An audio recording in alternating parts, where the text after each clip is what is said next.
Talking about your problems is the greatest addiction. Break this habit and start talking about your joys. Namaste, lovely souls. It's time for Saturday Inspiration. Here again, Shikha Tripathi from St. Amma Japuria School, Gonda. And now, it's time to break the habits that have been holding you back. And for this, I will today tell you a story. There was one woodcutter. He used to cut wood daily, slogging it out in the hot sun, sweating. The same company employed another woodcutter as well. The second woodcutter used to cut more than the first. As a result of that, after 1 year, the company increased his salary. The first woodcutter complained, "I have been working so long in this organization, and you have increased his salary more than mine." They said, "Look, we are production oriented. He is cutting double the trees than you are cutting. You also increase your performance, we will increase your salary more than his."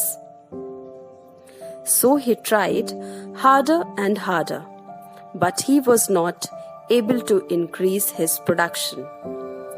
So he went to them and said, "How does he cut so many trees?" They said, "Why don't you ask him?" He went and asked the second man, "How do you do that?" The second man said, "Every time I do my work, I take a 5-minute break, in which I sharpen my saw. Do you sharpen your saw?" The other one said, "No, I just keep hitting and hitting and hitting."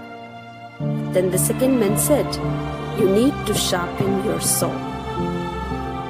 Similarly, we all are working in this world.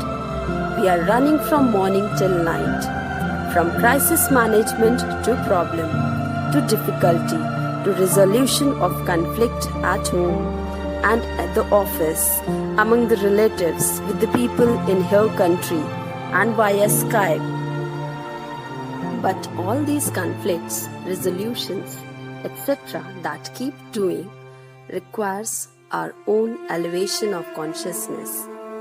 The more sublime consciousness we bring to bear on our task, on our work and our issues, the more efficient we will be.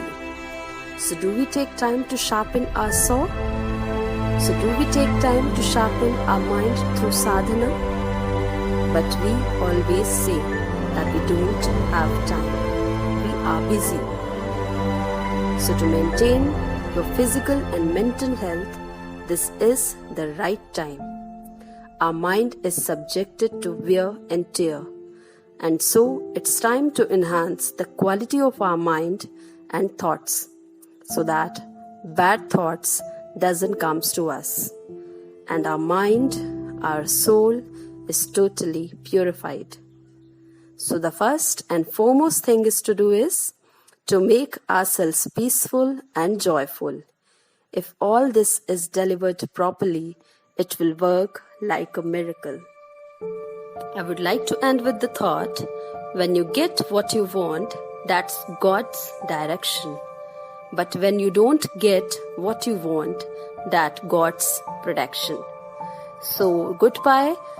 Till next Saturday, we will meet again. Take care. Keep smiling.